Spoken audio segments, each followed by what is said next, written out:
Hi అండి, welcome to లేకాస్ recipes. ఈరోజు మనం కరివేపాకు పొడి ఎలా తయారు చేసుకోవాలనేది చూద్దామండి. చాలా సింపుల్గా ప్రిపేర్ చేసుకోవచ్చు, ఈజీగా అయిపోతుంది. తక్కువ ఇంగ్రీడియంట్స్తో చాలా రుచిగా తయారు చేసుకునే ఈ కరివేపాకు పొడి ఎలా ప్రిపేర్ చేసుకోవాలనేది చూద్దాము. ముందుగా నేను ఒక బౌల్ నిండుగా కరివేపాకును తీసుకున్నానండి. ఒక పెద్ద మండని తీసుకొని లాకంతా కట్ చేసుకొని ఉప్పు నీళ్ళలో వేసేసి నీట్గా వాష్ చేసుకొని ఆరబెట్టుకోవాలి. అలా ఆరబెట్టుకున్న తర్వాత నాకు ఈ బౌల్ నిండుగా అయింది. ఈ క్వాంటిటీలో మీకు కొలతలు చెప్తున్నాను. ఇప్పుడు దీనికోసం ఒక కడాయి పెట్టుకొని 1 టేబుల్ స్పూన్ ఆయిల్ వేసుకోవాలి. ఆయిల్ వేడెక్కగానే ఒక 1/2 టీ స్పూన్ మెంతులు వేసుకోవాలి. వేసేసుకొని ఫ్లేమ్ని లో ఫ్లేమ్లో పెట్టుకొని ఇవి కొంచెం ఎర్రగా అయ్యే వరకు ఫ్రై చేసుకోవాలి.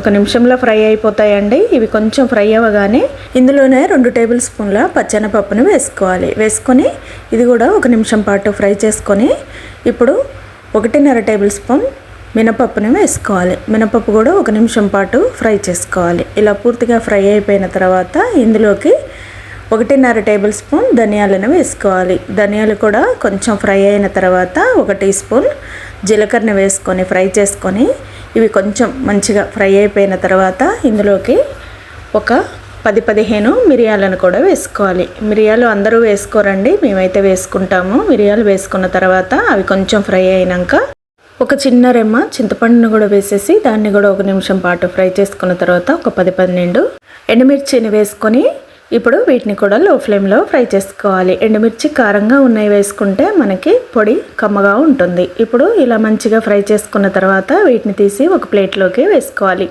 ఎండుమిర్చి అనేది మరీ ఎక్కువగా ఫ్రై చేయొద్దండి, మనకి కొంచెం కలర్ చేంజ్ అయితే సరిపోతుంది. ఇప్పుడు అదే ప్యాన్లో 1 టీ స్పూన్ ఆయిల్ వేసుకున్న తర్వాత ఇప్పుడు మనం ముందుగా తీసుకున్న కరివేపాకుని వేసుకోవాలి. వేసుకొని లో ఫ్లేమ్లో దీన్ని కూడా నిదానంగా వేయించుకోవాలి. మనం హైలో పెట్టి వేయించితే ఆకు అనేది త్వరగా మాడిపోతుందండి. ఇది వేగడానికి కొంచెం టైం పడుతుంది, అయినా పర్వాలేదు. నిదానంగా మనకి ఆకు అంతా క్రిస్పీగా అయ్యే వరకు ఫ్రై చేసుకోవాలి.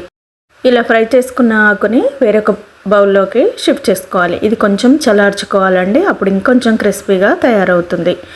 ఇప్పుడు ఇది చల్లారిన తర్వాత ఒక జారు తీసుకొని ఎండుమిర్చి పప్పులు అన్నీ కూడా అందులో వేసేసుకోవాలి. వేసుకొని ఇదంతా కూడా మంచిగా మెత్తగా గ్రైండ్ చేసుకోవాలి. కారం ఇలా గ్రైండ్ చేసుకున్న తర్వాత ఇప్పుడు ఇందులోకి ఆల్రెడీ వేయించి పెట్టుకున్న కరివేపాకును కూడా వేసేసుకోవాలి. వేసుకొని ఇప్పుడు ఇందులోకి ఒక 10 వెల్లుల్లి రెబ్బలు వేసుకోవాలి. వెల్లుల్లి కొంచెం పెద్ద సైజువే వేసుకోవాలండి. వేసుకున్న తర్వాత 1.5 టీ స్పూన్ సాల్ట్ని వేసుకోవాలి. వేసేసుకొని మూత పెట్టుకొని ఇప్పుడు ఈ ఆకు పౌడర్ అంతా కూడా మంచిగా మెత్తగా అయ్యేలాగా గ్రైండ్ చేసుకోవాలి.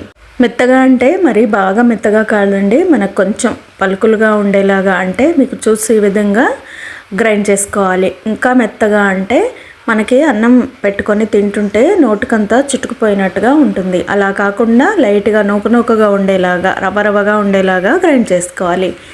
అంతేనండి, చాలా సింపుల్ కరివేపాకు పొడి. చాలా ఈజీగా తక్కువ టైంలో మనం ప్రిపేర్ చేసుకోవచ్చు. రోజు 2 ముద్దలు వేడివేడిగా ఈ కరివేపాకు పొడితో తింటే ఆరోగ్యానికి చాలా మంచిది. నచ్చిందా కరివేపాకు పొడి?